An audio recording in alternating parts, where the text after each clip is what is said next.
ओम बहन। शांति। ओम शांति। स्वागतम स्वागतम स्वागतम। थैंक ये यू। आज हमारे लिए खुशी का दिन है कि हमारे बुलावे पर आप अति व्यस्त होने के बावजूद भी समय निकालकर इस बड़ौदा परिवार के साथ अपने अनुभव शेयर करने के लिए आज पुनः अपने वक्त निकाला है हमारे लिए। ये हम सभी बड़ौदा वासियों के लिए खुशी की बात है। आगे आपने एक सेशन में आपके अनुभव सुनाए, सबको बहुत अच्छे लगे और वो जब आपने सुनाया तो आपको सुनने की प्यास हम सबकी और बढ़ी। इसीलिए यहाँ से सबके दिल की पुकार थी कि एक और सेशन आपका रखा जाए और भाई और बहनों, उषा बहन हमारी उस प्यास को बुझाने के लिए हाजिर है।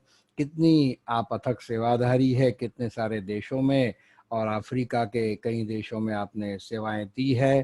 तो आज वो सारा ब्यौरा आज हमें हमारे उषा बहन सुनाएंगे। ओम शांति। ओम हिमानी शांति। बेन, मिनेश भाई, डॉक्टर जयंत और चंपा बेन, आप सभी जो सुनने वाले आज अभी यहाँ बैठे हैं, आप सभी को बहुत बहुत हमारी तरफ से भी इंग्लैंड के कमरे में आप आए हो, तो आपका भी यहाँ के लिए स्वागत है। तो शुरू करें हम। जी बिल्कुल। मैंने बहुत ऐसे सुना, आप सभी जो भाई बहनें आते हैं, दादी का तो पूरा अनुभव सभी ने सुनाया है। दादी हमको भी, मैं बहुत अपने आप को भाग्यशाली मानती हूँ कि दादी की इतनी पालना मिली थी। मैं तो ज्ञान में सब इससे नई थी, तो भी दादी ने पर्सनल केयर जो कहते हैं ना, तो ये पर्सनल केयर, पर्सनल प्यार जो मिला है दादी की पालना में, तो ये तो हम कभी नहीं भूल सकेंगे कि उनका और जयंती बहन का। हमेशा जब भी हम, दादी हमको बुलाती थी, हम जहाँ सेवा करते थे लवप्रो सेंटर में, लेस्टर सेंटर की बाजू में ही है वो, तो मैं जब जाती थी तो काफी बार मैंने देखा कि दादी साथ साथ जयंती बहन को भी बुलाती थी और कहते थे कि आप यहाँ बैठो और आप इनको मिलो। या फिर मैं जब जयंती बहन को मिलने के लिए जाती थी तो एक स्पेशल अंडरस्टैंडिंग या बॉन्डिंग कहो, वो हो गया था।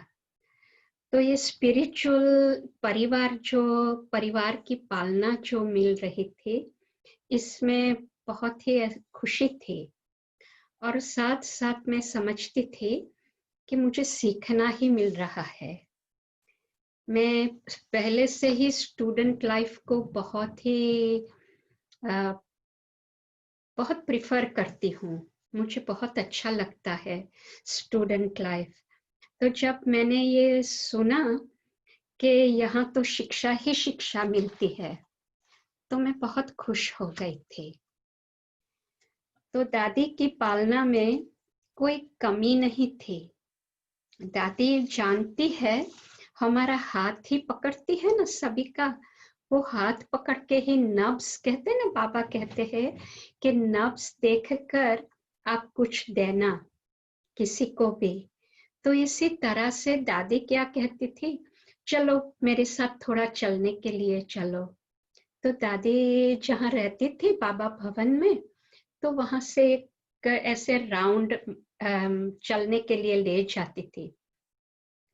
तो मैंने देखा कि इनकी एक स्टाइल थी, वो हाथ पकड़ती थी ना, तो ऐसे हमारी जब नब्ज जहाँ होती है ना, तो इस तरह से पकड़ती थी कि हमको पता भी नहीं चलता कि वो हमारी नब्ज को किस तरह से पकड़ रही है। और दादी कभी कभी ऐसे ऐसे बोलने लगे, वो जब हम चक्कर मार रहे थे तब, कि मुझे अजीब लगने लगे कि अरे ये बात तो मैंने किसी को कहा नहीं है, और ये देखो दादी तो ऐसे ही करने के लिए बातें टॉपिक के करके बैठ गई है। शायद मेरे दिल में कोई बात थी और दादी ने उपाड़ ली वो बात। तो इस प्रकार से मैं समझती हूँ कि दादी का बहुत ही पर्सनल पालना मिली थी और दादी वो समय पर उनका भी खुद का एक्सपीरियंसेस बहुत बताती थी कि बाबा ने इनको कैसे ट्रेनिंग दिया था। और जैसे एक बहन ने सुनाया था ना कि हम जब दादी के कमरे में जाते थे मिलने के लिए, हमने मिल लिया, हम खड़े होते थे जाने के लिए, कोई दूसरा आता था तो दादी कहते थे कि नहीं, आप बैठ जाओ, आप यहाँ ही बैठकर सुनो कि मैं किस तरह से यज्ञ का व्यवहार चलाती हूँ, ये सीखो आप। तो मैं कहती थी कि मगर दादी, किसी को आपके साथ प्राइवेट बात करनी हो तो मैं कैसे बैठूं यहाँ? मैंने आपको क्वेश्चन पूछने के लिए नहीं बिठाया है, सिर्फ सुनो और देखो। तो ऐसी शिक्षाओं से भाग्य कोई देता है। स्पिरिचुअल माँ कहो, रूहानी माँ थी वो हमारी, रूहानी टीचर थी, सब कुछ हमारे स्पिरिचुअलिटी में दादी का नाम ही आता है कि वही हमारी सब कुछ थी। हमने साकार ब्रह्मा बाबा को तो नहीं देखा था, मगर कभी भी मैंने ब्रह्मा बाबा को मिस नहीं किया। मुझे ऐसे ही लगता था शुरू से ही कि ब्रह्मा बाबा साथ में ही है और वो दादी के द्वारा शिक्षा देते रहेंगे। जो भी मुझे जो जरूरत है वो दादी द्वारा देंगे बाबा। तो इस तरह से पालना होती रही। फिर समय जब हुआ तब दादी ने फिर कहा कि अभी मैं आपको थोड़े देशों में सेवा के लिए भेजती हूँ। तो पहली जगह पे जो भेजा वो था घाना, वेस्ट अफ्रीका में घाना करके देश है। तो वहां मुझे भेजा। वो समय पर जब मैं गई थी, आज से 15 साल पहले, तो वहां इतने इंडियंस नहीं थे। वहां सिंधियों काफी थे, सिंधियों थे। और जो हम कहते हैं ना एक्सपेट्रिएट्स, माना कि हमारे भाई बहन पूरा इंडिया से कोई ना कोई कंपनी के लिए नौकरी करने के लिए आते हैं, इनको एक्सपेट्रिएट्स कहते हैं। Now West Africa East Africa से बहुत बहुत अलग है। ईस्ट अफ्रीका में जाओ तो आपको ऐसा ही लगेगा कि आप तो इंडिया में ही हो। इतनी हमारी पॉपुलेशन वहाँ इंडियन है और वेस्ट अफ्रीका में ऐसा था नहीं। और मेरे लिए पहली बार मैं अफ्रीका का कोई देश में आ रही थी। पहले तो इतनी गर्मी थी, इतनी गर्मी थी, 45-50 डिग्रीज गर्मी रहती थी, 12 मास एक जैसी गर्मी। तो हमने तो कभी इतनी गर्मी, हाँ चलो छोटी थी और इंडिया में देखा होगा, मगर तब से तो इतनी गर्मी कभी नहीं देखी। इंग्लैंड में ही बड़े हुए तो इतनी गर्मी से ही घबरा गए। फिर वहां तो हर पल में ऐसे भी बाहर देखूं तो इतने बड़े बड़े लिजर्ड को क्या कहते हैं गुजराती में, जो छिपकली आती है ना, ऐसे बड़ी बड़ी बाहर रहने वाली इतनी बड़ी बड़ी होती थी। तो वो देखकर तो मैं बिल्कुल ही घबरा गई थी। और ये मेरा दूसरा दिन ही था और मैंने दादी को फोन किया लंदन में, दादी मैं तो यहाँ नहीं रहने वाली, दादी प्लीज मुझे वापस बुला लो, मुझे यहाँ नहीं रहना, यहाँ तो इतने बड़े बड़े ऐसे लिजर्ड्स है। तो दादी ने कहा कि अरे आप इतनी बहादुर और आप इतनी इसका छिपकली से डर गए।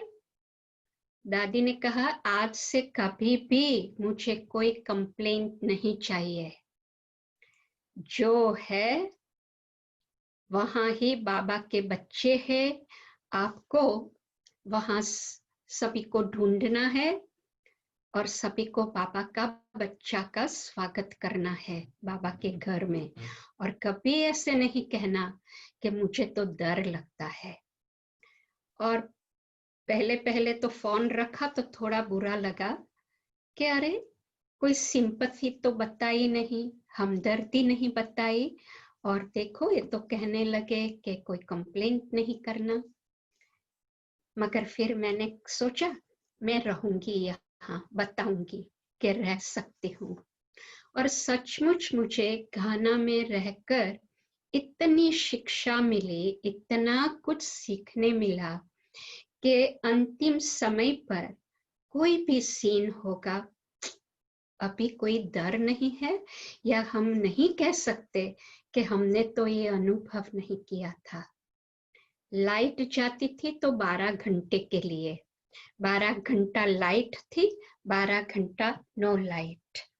तो भोग बनाते थे सुबह में, और वो दिन ही ऐसा होता था कि लाइट नहीं है, 12 घंटा का ये होता है ना, तो ये भोग भी अंधेरे में बनाते थे। मैं लकी थी, मेरी प्रोफेशन 24 साल से मैं अंधों की टीचर थी। तो पूरा अंध को कैसे पढ़ाना, कैसे ट्रेनिंग देना, ये पूरी ट्रेनिंग थी मेरे पास।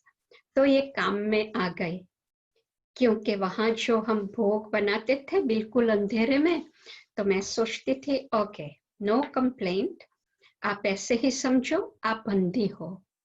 आपने कैसे सिखाया सभी को खाना पकाना, तो मैं वो खाना पकाना अंधी होकर बनाती थी। इस तरह से ये भी ट्रेनिंग मिली। एक बार ऐसा हुआ कि पूरा 3 महीना पानी ही नहीं आया नल में। तो पानी नहीं आया 3 महीने के लिए।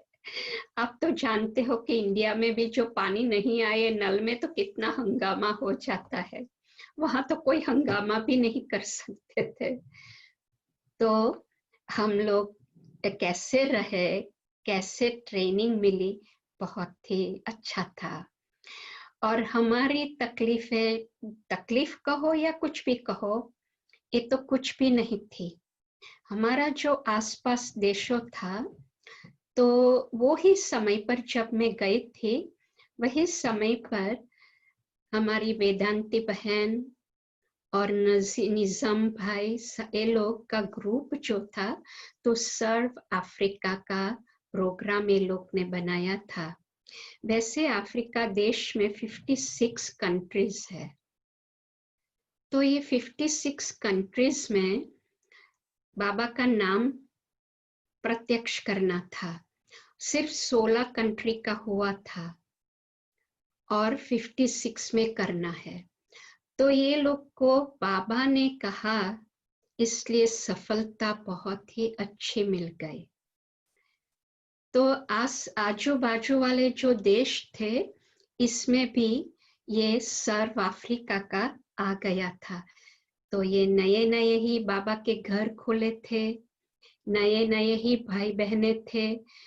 कोई कभी कभी कोई सीनियर बहन आ जाती थी।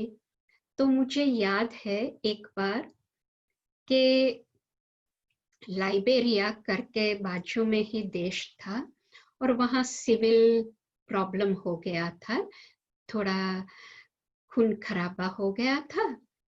तो हमारा भाई बहन, जो एक अफ्रीकन भाई था और एक नायरोबी की जस्सू बहन थी, तो ये दोनों वहां थे। वेदांती बहन का फोन आया कि किसी भी तरह से इन लोगों को आपके यहाँ आए तो आप सहारा देना।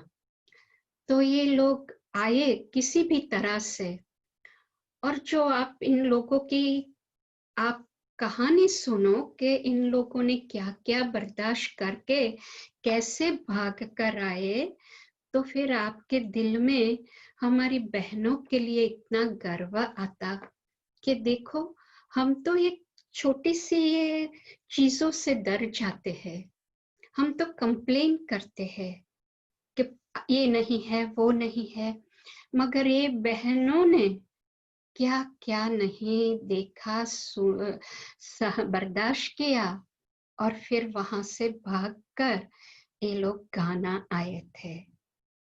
तो मेरी तो शाबाशी आप कहो या फिर आप इन लोगों की कितनी भी तारीफ करो, मगर सचमुच अफ्रीका में जो वेदांती बहन ने जो शुरू किया ये सर्व अफ्रीका का, तो ये इतना अच्छा प्रोग्राम था, प्रोजेक्ट था।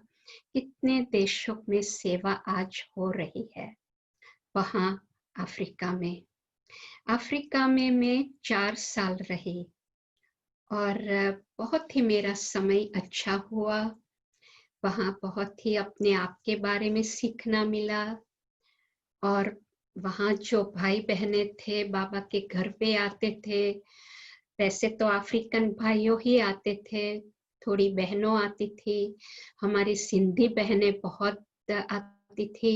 मैं प्रोग्राम्स रखती थी सभी के लिए, तो मुझे बहुत खुशी हुई थी अफ्रीका में कि वाह बाबा, थैंक यू दादी, थैंक यू ड्रामा, कि मुझे ये मेरा भाग्य में ये मौका मिला कि एक चांस ऐसा था कि वहाँ ऐसे ही लगता था कि एक जीवन जीने की कला सीखने के लिए गई थी।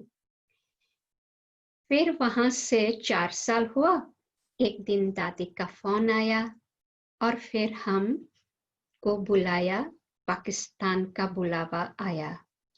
तो दादी ने कहा आप पाकिस्तान जाएंगी ना? तो हमने कहा कि दादी आप जहां भेजे वहां हम जाएंगे। तो जब पाकिस्तान हम पहुंचे तो कभी भी ऐसा नहीं लगा कि मैं पाकिस्तान आ रही हूं। सभी ने मुझे ना कहा था कि आप मत हाँ कहो, दादी को कह दो कि दादी मैं नहीं जाने वाली, मैंने मेरा माइंड बदल दिया है, मुझे पाकिस्तान नहीं जाना है। तो मैंने कहा कि नहीं, मैं ऐसा नहीं करूंगी, क्योंकि मैंने आज तक दादी को ना नहीं कहा है, तो मैं हाँ ही कहूंगी। और जो भी वहां होगा है तो इंडिया ही ना वो, तो मैं क्यों नहीं वहां सेवा करूं। मैंने एक बार बाप दादा को, मैं नई नई थी, तो मैंने एक बार कहा था कि बाबा मुझे बहुत शौक है कि मैं वहां सेवा करूं जहां आप आए थे। मुझे ये नहीं मालूम था कि पाकिस्तान में पहली बार आया था, वो समय तो नहीं थी, तो मुझे ऐसे लगता था कि माउंट आबू पर ही आए थे बाबा। इसलिए मैंने कह दिया कि मुझे तो वहां ही सेवा करने के लिए मौका देना, और बाबा ने सचमुच भेज दिया जहां वो आया था। तो पाकिस्तान में जब मैं एरोप्लेन से उतरी, तो जो फीलिंग्स मेरे दिल में हमेशा होती है जब मैं भारत में पांव रखती हूँ, एरोप्लेन से जब पहला कदम होता है, तो एक कैसे पेट्रियोटिज्म का फीलिंग आती है, मैं मेरे भारत की धरती पर आ गए। तो इसी तरह से जैसे पाकिस्तान की धरती पर कदम रखा, तो ऐसे ही लगा कि मैं तो मेरे घर आ गई। तो बहुत ही अच्छा है देश पाकिस्तान। मैं जानती हूँ कि सभी का दिल थोड़ा धड़कने लगता है। धड़कने लगता है इसलिए कि जो हमारी सिस्टम है मीडिया की, वही हमारे सभी का माइंड को ऐसे थोड़ा ब्रेन वॉश करती है। माना कि हाँ, नो डाउट वहाँ प्रॉब्लम तो थे, और वो समय पर गवर्नमेंट भी ऐसी थी कि थोड़ा प्रॉब्लम्स थे, तो बॉम्ब्स भी चलते थे, गन फायरिंग भी, मुरली पड़ो एक बाजू, एवरी फ्राइडे तो डेफिनेटली बॉम्ब तो एक फूटने वाला ही है एवरी फ्राइडे। और फिर आप मुरली पढ़ते हो तो गन्स की आवाज आती है। एक बार जयंती बहन पहले पहले आई थी, वो सुबह में मुरली पढ़ रही थी और अचानक ही ऐसे ढन ठन ठन की आवाज आई। हम तो सभी आराम से बैठ के मुरली सुन रहे थे। बहन ने एकदम बंद कर लिया और कहा, ये कौन सा आवाज आया? ओ, ये तो थोड़ी गन फायरिंग होगी जेंटलमैन, नो प्रॉब्लम, आप पढ़ो। तो ऐसे थोड़ा यूज टू हो जाते हैं। मगर मीडिया वालों क्या करते हैं कि न्यूज में एक ही बार बार बार एक जो सीन बताया वो बार बार दिखाते रहते हैं। वो दिखाने से क्या होता है कि सभी के माइंड में ब्रेन वॉश हो जाता है कि बस पाकिस्तान में तो ऐसा ही है, और ऐसा नहीं था। हाँ, प्रॉब्लम्स थे, बॉम्ब्स भी फूटते थे, लोगों भी मरते थे, मगर साथ साथ अच्छे लोग भी बहुत थे। मुस्लिम भी बहुत अच्छे लोग थे। हमारे जो हिंदू भाई बहनों हैं वो तो काफी सिंधी कम्युनिटी के ही है, क्योंकि जब पार्टीशन हुआ काफी सिंधी भाई बहने जो भाग सकते थे वो सभी भाग कर चले गए थे। मगर जो जमींदार थे, थोड़े ऐसे खेती बाड़ी करते थे, वो लोग नहीं भाग सके थे, तो वो लोग वहां ही रह गए थे। गांव गांव में कहाँ भागे, कहाँ जाए, तो ये लोग वहां ही रुक गए। ये लोग ने समझा कि नहीं, हम कहाँ जाएंगे, पैसा नहीं है तो हम वहां जाके भी क्या करेंगे, तो ये लोग वहां ही रुक गए। तो फिर ये लोग जो रुक गए थे तो डेफिनेटली ये लोग ने तो ऐसे ही समझा कि पाकिस्तान ही हमारा देश है, हमारी धरती है, क्योंकि धरती तो उनकी ही थी ना, हिंदू वालों की ही थी, क्योंकि वही काफी मेजॉरिटी थे। और सिंध का जो प्रोविंस है वो बहुत बड़ा है। ब्रह्मा बाबा, शिव बाबा भी जहां पहले आए, ब्रह्मा बाबा के तन में जब प्रवेश किया तो वो हैदराबाद में किया था। हैदराबाद सिंध कहते हैं। तो बाबा ने, जब बाबा वहां 2 साल रहे, ये 2 साल में ढेर सारे बच्चों भी आ गए थे, बहनें भी घर से भाग कर आई थी, और भाइयों भी आ गए थे काफी। तो ऐसे बहुत बड़ा ग्रुप, जो ओम मंडली का ग्रुप था, तो वो बहुत बड़ा ग्रुप था।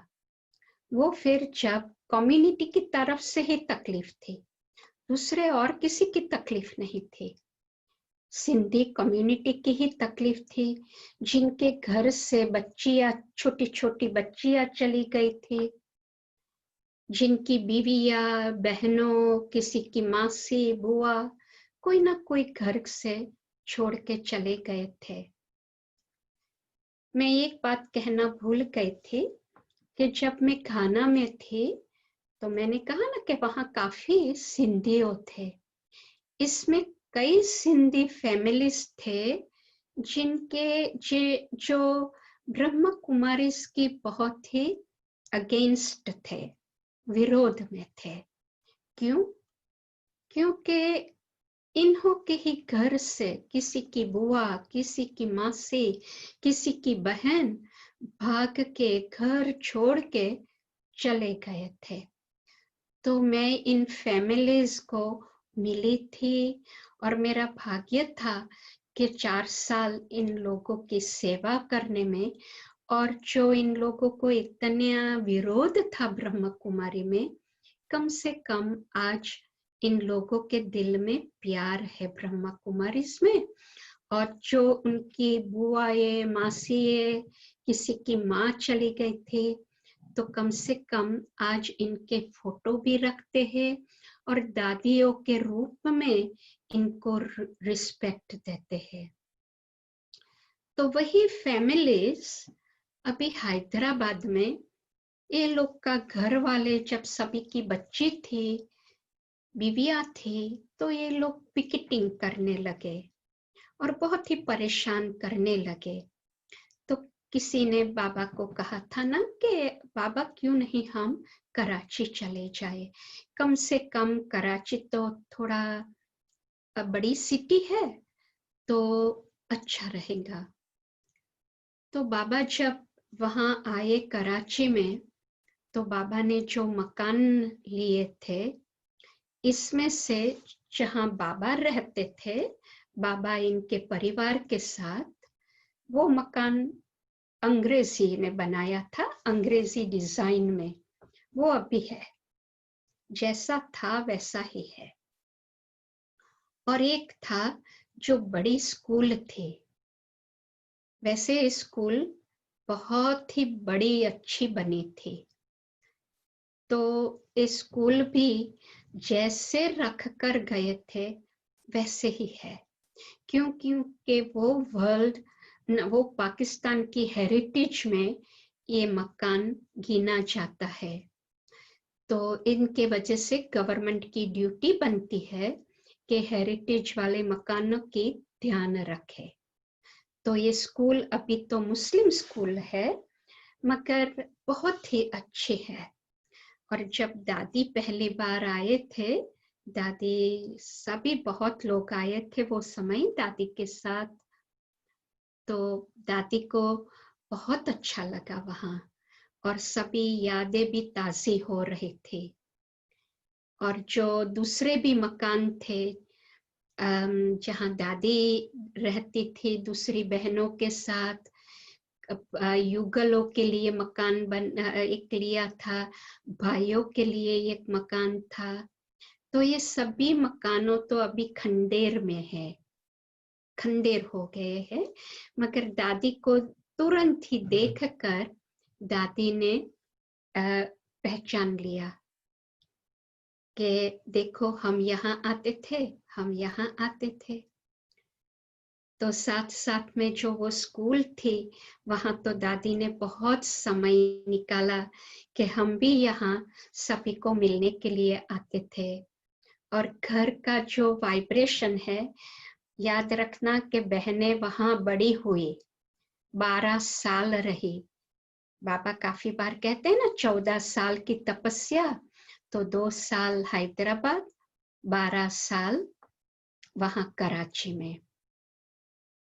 तो अभी भी जो तीसरा माल, इनकी जो तीसरा ये है, तो माड़ जो है वहाँ स्कूल क्लासरूम्स नहीं है। तो हम लोग जब पहले देखने के लिए गए थे, तो हमने वहाँ हेडमिस्ट्रेस को पूछा था कि क्यों आपने यहाँ क्लासेस नहीं बनाया ये तीसरे फ्लोर पर। तो कहा कि हमने बहुत ट्राई की है बनाने की, क्योंकि जगह भी खुली है, अलग अलग कमरे हैं, अच्छे हैं। आप देख सकते हैं कि हमने दीवार पर ब्लैक बोर्ड भी लगाया है, बहुत ट्राई की, मगर कुछ ना कुछ कारण सर सक्सेसफुल नहीं होते थे हम। इसलिए फिर हम लोग ने डिसाइड किया कि यहाँ की एनर्जी कुछ है कि जो हमको करने नहीं देती, तो हम लोग ने नहीं बनाया और हम नहीं यूज करते हैं। हम सिर्फ 2 फ्लोर ही यूज करते हैं। तो मैंने कहा कि हमको जाना है वहां तीसरे फ्लोर, देखना है। तो हम जब पहली बार गए थे, मैं सच कहती हूँ, नो एक्सैजरेशन,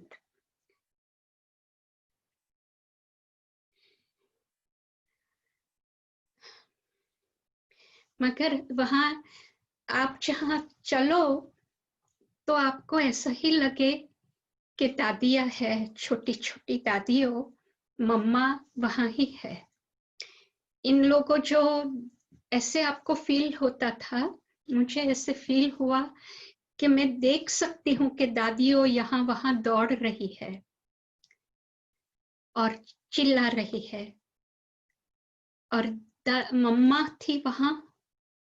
आप दरवाजा खोलो टेरेस का, जो बाबा कई बार मुरली, साकार मुरली में भी कहते हैं कि मम्मा ने वहां योग करती थी 2 बजे उठकर।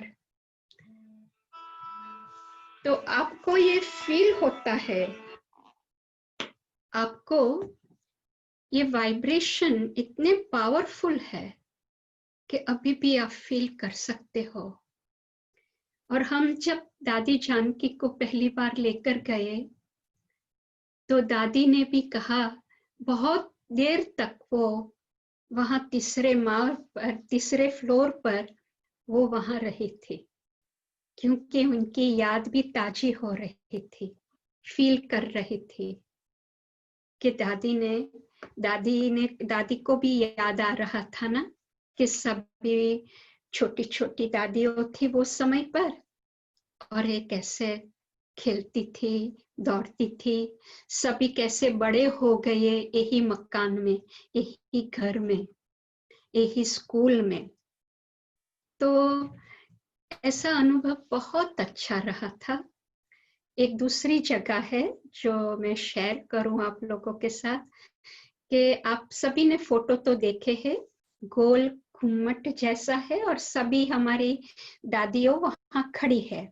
हिस्ट्री हॉल में जाएंगे ना मधुबन में, तो वहां है ये फोटो, और बुक्स में तो हो गए ही। तो वो अभी भी जैसा था वैसा ही है, और बहुत ब्यूटीफुल ग्राउंड है। मगर सिर्फ फर्क इतना है कि वो समय पर समुंदर बिल्कुल नजदीक था, और आज तो वहां कहते हैं ना, लैंड को रिक्लेम कर लेते हैं, तो वहां एक बगीचा बड़ा बनाया है। बिल्कुल ही आज जो ब्रह्मा बाबा आए तो शायद वो नहीं रिकॉग्नाइज करेगा, पहचानेगा नहीं कि ये मैं कहाँ आ गया। मगर वहां बेंचेस है, आरस पारस की ही है, थोड़ी खंडेर हो गए है, मगर है सही। वही बेंचेस पर ब्रह्मा बाबा और बच्चियां दादियों बैठते थे। तो मुझे याद है एक बार हम क्लास में मधुबन में दादी प्रकाशमणि क्लास करवा रहे थे, तो उन्होंने एक स्टोरी बताई थी। उस समय पर तो हम नए नए थे, ऐसे कुछ सोचा भी नहीं था कि दादी हम भी एक दिन वहां ही होंगे, वहां ही बैठेंगे। मगर ब्रह्मा बाबा ऐसे बैठ के सभी बच्चियां खेलती है, और ब्रह्मा बाबा वो बेंच पर बैठ के बस ऐसे दूर तक ही मेडिटेशन करता रहता था। तो दादी ने कहा कि मैंने एक बार जाकर पूछा कि बाबा, आप क्यों हर इतवार को हम आते हैं तो आप यहाँ बैठ के बस वहां ही समुंदर की ओर देख रहे थे? तो कहा, बच्ची, मैं जो इस समुंदर के पार जो हमारे बच्चे सोए हुए हैं, इनको जगा रहा हूँ, माना कि इन्वोक कर रहा हूँ, जागृत कर रहा हूँ। तो देखो, वो समय पर ही बाबा विदेशी भाई बहनों को, हम सभी को बाबा जागृत कर रहे थे। और वो जगह पे भी आप पहली बार जाओ ना, तो रुआ तक खड़े हो जाते हैं, डेफिनेटली खड़े हो जाते हैं। तो बस ऐसा ही हमारा समय रहा है। हम लोग वहां कोई ब्रह्मा कुमारी के नाम पर नहीं है। बहुत भाई बहने इंडिया से इंक्वायरी करते हैं, शिवानी बहन पर भी लिखते हैं कि शिवानी बहन आप लाइक जाओ वहां पाकिस्तान। और पाकिस्तान के भाई बहने भी शिवानी बहन पर बहुत खत लिखते हैं कि आप आओ एक बार। मगर पाकिस्तान जाना कोई इजी बात नहीं है, ये तो आप सभी जानते हो। ड्रामा में जो भी था बस इतना ठीक था। हम ब्रह्मा कुमारी के नाम पर नहीं थे। हमने जो सेवा की, मेरा रोल था हिंदू भाई बहनों की सेवा करना, मुस्लिम भाई बहनों की भी बहुत ही सेवा की। मगर जो हमारे साथ और भी थे, इन भाई बहनों ने मुस्लिम की सेवा की थी, क्योंकि वो मुस्लिम थे। तो बहुत ही सेवा करने का भी मजा आया। और पूरा सिंध में मैं हिंदू जगहों पर जाती थी, जहाँ जहाँ हमारे सिंधी भाई बहनों अभी भी है। तो वो भी सेवा करने का बहुत सीखने मिला। और जैसे मैंने कहा कि वो जगह पर तो काफी हिंदुओं है, तो हम साड़ी पहन सकते हैं, कि हम बैज पहन सकते हैं, या अपने आप को ब्रह्म कुमारी भी कहलाते हैं। मगर जो कराची वगैरह है, वो जगह बड़ी बड़ी शहरों है, वहां नहीं। वहां तो कोई बाबा का नाम नहीं दे सकते, और हम साड़ी भी नहीं पहन सकते थे, बैज भी नहीं पहन सकते थे। एरोप्लेन में बैठते थे लंदन से आने के लिए, तो प्लेन में बैठ के बैज निकाल देती थी, और जब वापस आते थे तो प्लेन में ही वही हैंडबैग से बैज रखा था, वो बैज वापस पहन लेते थे। तो ये सेवा पाकिस्तान की 8 साल हम रहे, और बहुत अच्छे थे। वहाँ के भाई बहने भी बहुत अच्छे थे, सहयोगी थे।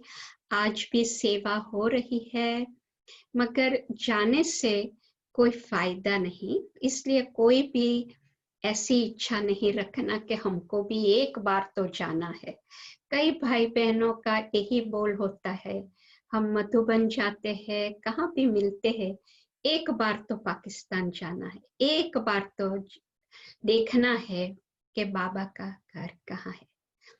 जैसे बाबा मुरलियों में कहते हैं ना कि साक्षात्कार करके क्या मिलता है, इसी तरह से किसी को जो हिस्ट्री हो गई, जो बीती हुई बातें हो गई, इनको फिर याद करने से या देखने से क्या फायदा होता। हाँ? बाबा तो अभी हमारे पास कितना पक्का करवा रहे हैं कि मुझे याद करो, याद करो। तो ये पाकिस्तान की सेवा करके आए, और फिर दूसरे भी विश्व में जाने का बहुत मौका मिला है। कई जगहों पर 6 महीने, कई जगहों पर 1 साल, ऐसे कर करके हम 15 साल के बाद वापस यूके सेवा करने के लिए निमित्त हुए हैं।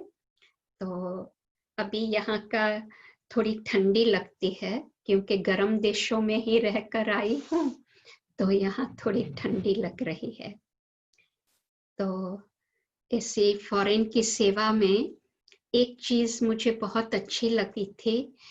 कोई कोई देशों ऐसे थे कि गरीब थे, मगर वहाँ जो बाबा के लिए जो भावना है, भले ना हिंदी जानते हैं, कुछ नहीं, ये इम्पोर्टेंस नहीं है। इन लोगों के दिल में लैंग्वेज का प्रॉब्लम नहीं है, सिर्फ एक दिल की भावना, प्यार की भावना। तो जब आप देखते हो यूरोप के कई देशों में, जहाँ टोटली मुरली होती है हिंदी, फिर वो ट्रांसलेट होती है इंग्लिश, वो ट्रांसलेट होती है इनकी भाषा में, तो कितने ये मुरली सुनने के लिए भावना है, लैंग्वेज का नहीं सोचते हैं। और ये लोग जब आते हैं मधुबन भी, तो भले ना इंग्लिश समझते हैं ना हिंदी समझते हैं, डजंट मैटर, नैनो की भाषा तो जानते हैं, दिल की भावना तो जानते हैं। तो हमारी दादियों, हमारे जो मधुबन निवासी भाई बहनों हैं, इन लोगों का इतना प्यार होता है, इतने सेवाधारी होते हैं, कि भले ये लोग भाषा नहीं जानते, मगर डबल विदेशियों पर कितनी कितनी मेहरबानियां करते हैं। तो हम समझते हैं कि ये एक भावना की बात है। बाबा हम सभी का भाग्य रोल जो देते हैं, वो रोल के साथ, वो पात्र के साथ हम संतुष्ट रहते हैं। मैंने कभी ये नहीं कहा, सोचा भी नहीं है कि मैं मेरा पात्र से असंतुष्ट हूँ। जहाँ भी बाबा ने भेजा है, और मैंने ऐसे ही समझा है कि मैं जहाँ भी जाकर आई हूँ, तो बाबा ने ही दादी को कहकर मुझे बाबा ने ही भेजा था। तो एक खुशी जो होती है, उमंग उत्साह जो होता है, तो ये इसमें ही बहुत खुशी होती है, संतुष्टता मिलती है। तो मैं समझती हूँ कि जो आपके पास कोई प्रश्न हो तो आप जरूर पूछिए, मिनेश भाई, हिमानी बहन, डॉक्टर भाई, चंपा बहन, या कोई भी भाई बहन। जी भैया। आप और दादी के साथ की बातें सुनाए तो और अच्छा है। अच्छा। आपने पाकिस्तान और घाना की बातें सुनाई, लेकिन दादी के भी आपके साथ, दादी के साथ का भी आपके पास लंबा अनुभव का है, तो वो भी आप याद करके सुनाए तो हमारे लिए बहुत फायदेमंद होगा। जी, दादी सभी दादियों में समझती हूँ। अभी ये महीना चल रहा है प्रकाशमणि दादी का, तो प्रकाशमणि दादी के पास तो क्या क्या नहीं सीखना। पर हम इतने पुराने नहीं थे, मगर जब भी हम मधुबन गए हैं, दादी को मिले, और जब विदाई लेते थे तभी भी दादी को मिलने के लिए जाते थे। दादी ने कभी भी 5 मिनट की दृष्टि देने के बिना नहीं भेजा है वापस। और ये 5 मिनट की दृष्टि अपने दिल को ऐसे पिघाल देती थी, आंख में ऐसे आंसू आ जाते थे कि दादी का प्यार ही इतना, ये नैनों द्वारा ही, दृष्टि द्वारा दादी की शक्ति मिलती थी। तो हम सभी आज तो देखो, ये दादियों नहीं है हमारे बीच, न दादी प्रकाशमणि, न दादी जानकी। अभी तो ऐसा नहीं लगता है कि दादी जानकी नहीं है अभी तक। हाँ, मन जानता है कि उसने शरीर छोड़ा है, मगर दिल कहता है कि ना, वो तो है, मधुबन में बैठी है।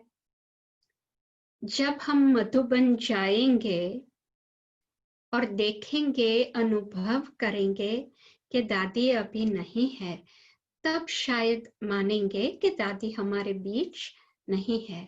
अभी तो ऐसे ही फील करते हैं दादी है, अव्यक्त रूप में कहो या फिर दादी का वाइब्रेशन, तो डेफिनेटली। तो दादियों, चलो हम भाग्यशाली है कि हम सभी दादियों के इतने नजदीक मिल सकते हैं, दादियों की पालना ली है। मगर सिर्फ पालना लेना, इसमें कुछ बड़ी बात नहीं है। जब है हम एक पालना को धारणा में रखे, अमल करे इनकी शिक्षाओं को, दादी क्या कहना चाहती थी। थोड़े दिन पहले ही मुझे कुछ माइंड में, मन में कुछ थोड़ा ऐसे ख्यालाते आ गए, तो मैंने सोचा कि अरे, आप क्यों ऐसे सोचती हो? अगर दादी जानकी होती तो वो क्या करती, वो क्या कहती? तो तुरंत ही फिर याद आ जाता है कि हमको तो वही याद करना है कि वो हमको क्या सिखाकर गए हैं। हाँ, प्यार बहुत दिया, शिक्षाएं भी बहुत दी। हम सभी क्लासेस पढ़ते रहते हैं, सुनते रहते हैं, यूट्यूब पर जाते रहते हैं, मगर ये तो एक आदत पड़ गई। हमको सिर्फ ये अनुभव लेकर बैठ के खुश नहीं होना है। बाबा तो मुरली में कहते रहते हैं, फॉलो फादर, और हम ट्राई करते हैं, कोशिश करते रहते हैं। तो अभी हमको फॉलो दादियों का एग्जाम्पल भी करना है कि दादियों उनके जीवन में कैसा था, कि हमको क्या क्या सिखा कर गए हैं। यही दादियों, दीदियों, बड़ी सीनियर बहनों, इनको देखो कि ये लोग हमको इनके बोल द्वारा क्या सिखाते हैं। जब हम समर्पित हुए थे तो दादी ने मुझे 2 शब्द कहा था और उन्होंने कहा था, ये 2 शब्द हमेशा याद रखना, कभी भी किसी के प्रभाव में न आना, कभी किसी के दबाव में न आना। न प्रभाव में आना, न दबाव में आना। तो शुरू में तो कोई कुछ भी समझ में नहीं आता था कि भाई क्या कह रही है दादी, मुझे तो कुछ इतना बड़ा ये नहीं दिया, बस इतना ही कहा।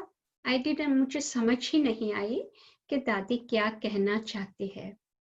मगर जैसे अनुभव होता गया, कहते हैं ना कि हम कभी कभी हम खुद का जीवन में ये एग्जाम्पल से सीखते हैं। Life is the greatest teacher.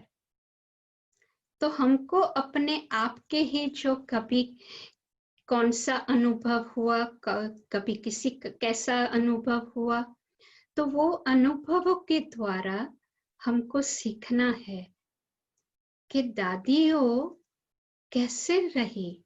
ये लोग तो कभी आपने सुना है परिवार में कि दादियों ने कभी आपस में ऐसा किया? कभी नहीं। ना किसी के बोलचाल ऐसी हुई, ना दादियों तो कितने साल एक दूसरे के साथ रही है, मगर कभी भी एक दूसरे के साथ इन्होंने तकरार नहीं किया है, झगड़ा नहीं किया, कुछ नहीं। इतने मिठास से वो रहे हैं। और परिवार में हम छोटी छोटी बातों में हम लोग थोड़ा एक दूसरे के साथ रूठ जाते हैं। तो मुझे ये भी खास दादी का याद आता है कि दादी ने एक बार बताया था कि एक बार वो गई बाबा के पास आबू में, और बाबा को कहा कि बाबा मुझे तो इस सेंटर में बाबा नहीं रहना, वहां तो ऐसा है, वैसा है, ऐसा है। बाबा ने कहा आप वापस वहां ही जाएंगी और आप बिल्कुल अंदर जाके देखो कि आप में क्या है कि जो आपको वो रिस्पॉन्स नहीं मिल रहा है। तो मैं कई बार ये बात भी दादी ने जो हमको वो जो चक्कर लगाने के लिए ले जाती थी ना और बताई थी, तो मैं याद करती रहती हूँ कि दादी ने तो, बाबा ने तो दादी को वापस भेजा था, मुझे क्या करना चाहिए। तो हम सीखते रहते हैं, दादियों को याद करते रहते हैं। अनुभव तो बहुत ही होते ही है भैया, मगर वो अनुभवों को मैं समझती हूँ कि मुझे पहले मेरे जीवन में ही मुझे साक्षात दादी का ये बताना है। दादी को भले वो अव्यक्त है, मगर हमको बताना है कि दादी हमने जो आप सिखा कर गई थी वो आज हमने धारणा में भी लाए हैं, अमल में भी आपकी शिक्षाओं हम जी रहे हैं। तो मैं इसमें काफी इम्पोर्टेंस रखती हूँ, क्योंकि हर एक का अनुभव तो होता ही है ब्यूटीफुल, सुंदर अनुभव होता है। दादियों के साथ दादी प्रकाशमणि के जो अंतिम समय जब मैं दादी प्रकाशमणि को मिली, फिर थोड़े महीनों के बाद दादी ने शरीर छोड़ दिया था। तो वो समय पर दादी की तबीयत बहुत ही खराब थी, बहुत ही नाजुक हो गई थी। तो वो समय पर मैं कुछ बोली नहीं, मगर जब मैं एक दूसरी बहन के साथ थी, तो जब हमारा जाने का समय था, तो वो बहन और मैं दादी के पास गए। दादी ने पहले तो वो बहन को भेटा और हाथ ऐसे किया और टोली दी और गिफ्ट दिया। फिर मेरा टर्न आया। दादी मुझे तो इतना पहचानती नहीं थी ना, मगर मैंने कहा ना, साल में एक बार दादी सिर्फ मिलती थी। तो भी दादी ने मेरे को जैसे हाथ उन्होंने मेरे पर घुमाया तो तुरंत ही दिल धड़कने लगता है। और दादी ने फिर यहाँ मुझे पास लिया और यहाँ चुंबन किया, किस किया।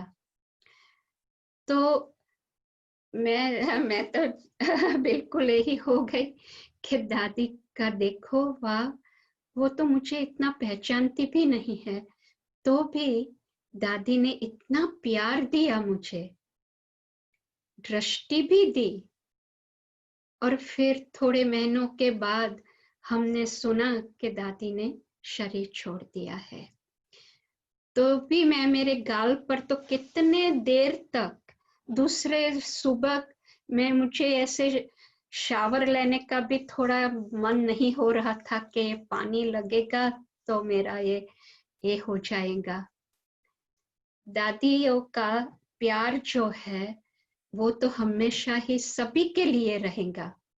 कभी कोई ऐसे नहीं मानना कि हमको तो इतने हम नजदीक नहीं थे। नहीं, हर रोज सुबह अमृत वेले आप जब बाबा को याद करते हैं, अंत में दादियों को भी याद कर लेना। आपको ऐसा ही लगेगा कि दादियों है। मैं पहले पहले जब ज्ञान में आई और सेंटर पर दादी ने सेंटर पर रखा, तो गद्दी पर बैठ के जब भोग लगाते थे तो मुझे ऐसे होता था कि देखो, मेरे पास तो कोई अनुभव नहीं है, कोई एक्सपीरियंस नहीं, दादियों का भी इतना परिचय नहीं, और मैं आज बैठ के किसको याद करूं। फिर से मुझे दादी जानकी का बोल याद आ गया कि आप कभी भी सेंटर में अकेली हो जाओ तो आप ऐसे करना कि सभी जो हमारे बुजुर्ग हमारे हैं, सभी दादियों दादाओं, जो कहते हैं ना पितृओं, हमारे ब्राह्मण परिवार का पितृओं, वो सभी को बिठा देना, इनको भोग लगाओ और कहो कि आप आज मेरे साथ भोग लगाओ। मुरली में भी कभी कभी अकेले हो गए, कोई है नहीं क्लास में, तो आप ऐसे ही सोचो, सभी को बिठा दो, सीट द्वारा बिठा दो और कहो, आज आप मैं मुरली पढ़ती हूँ, आप सुनो। दादी ने कहा कि मैं भी ऐसे करती थी शुरू शुरू में। मैं बाबा को बैठाती थी कि बाबा आप बैठ के मेरी मुरली सुनो, मैं मुरली पढ़ती हूँ, आप सुनो। तो ऐसे ही आज तक भी हर वक्त जब हम भोग लगाते हैं तो ये सिस्टम ही हमारे यहाँ बन गई है कि हम सभी जो नजदीक दिल से है वो सभी दादियों सभी को हम बुलाते हैं कि आप आओ हमारे साथ, बाबा का जो भोग लग रहा है आप भी हमको हमारे साथ बैठो। और कभी कभी जब कोई भी देशों में मैं थी और लगता था कि अकेली हूँ, तो वो समय पर फिर दादियों का शब्द याद आ जाते हैं कि जब आप ऐसे फील करेंगे तो मानना आप देह भान में हो, क्योंकि अकेलापन महसूस होना ही नहीं चाहिए। अरे आपके साथ तो सभी परिवार है, बाबा है, खुद बाबा स्वयं आपके पास है। जो आप देह भान में आ जाते हो तो फिर ऐसे ही कहेंगे ना कि मैं तो ये देश में अकेली हूँ। आप अकेले नहीं हो। हमेशा सोचना मेरे साथ पूरा दिव्य परिवार है। तो इस बहाने से मेरा ये सभी जो दादियों को हम नहीं मिले हैं, दीदी बड़ी दीदी को नहीं मिले हैं, इस तरह से हम हर सतगुरुवार के दिन हम मिलते हैं अव्यक्त वतन में। तो अभी तो दादी जानकी भी वहां ही मिलती है जी। तो ओम शांति। ओम शांति।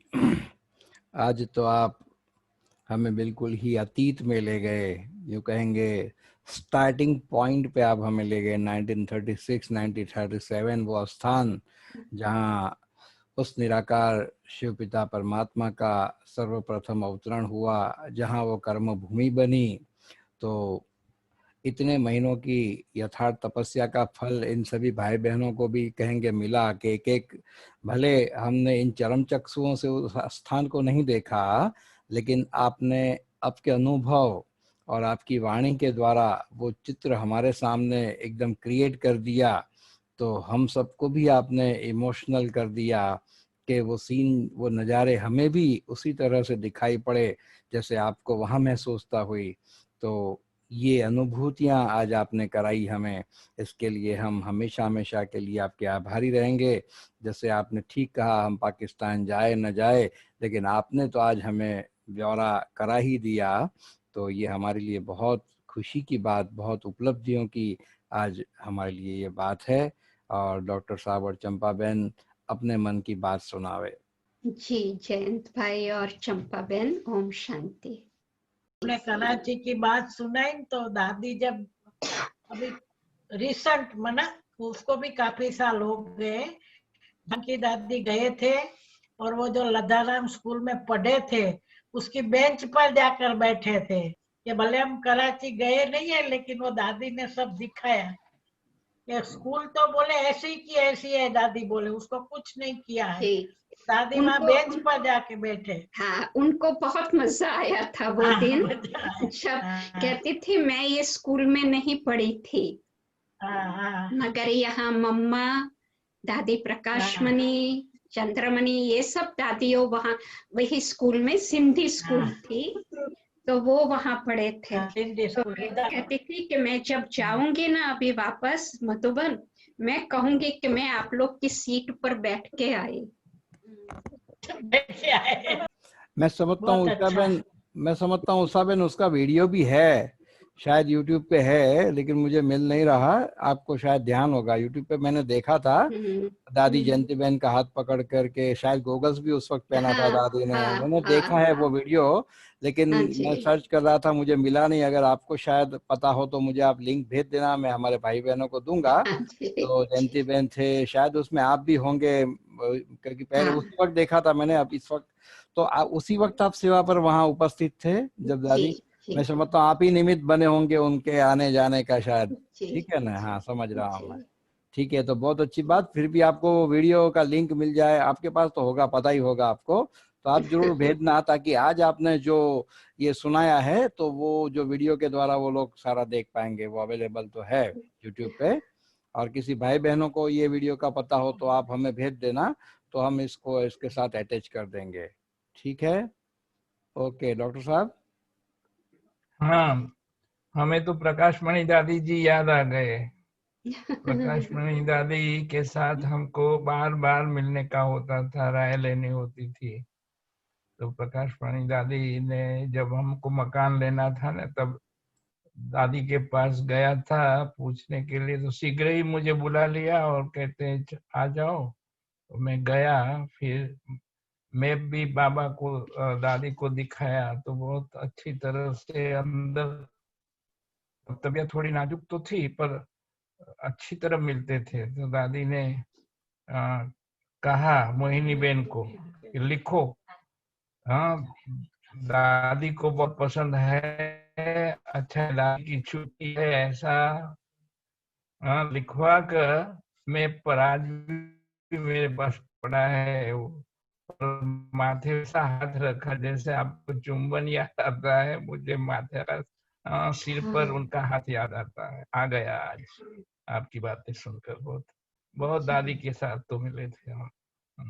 भाग्य हरेक का ड्रामा अनुसार ही होता है, तो हरेक का रोल ड्रामा में बहुत ही अमूल्य है, हरेक का रोल।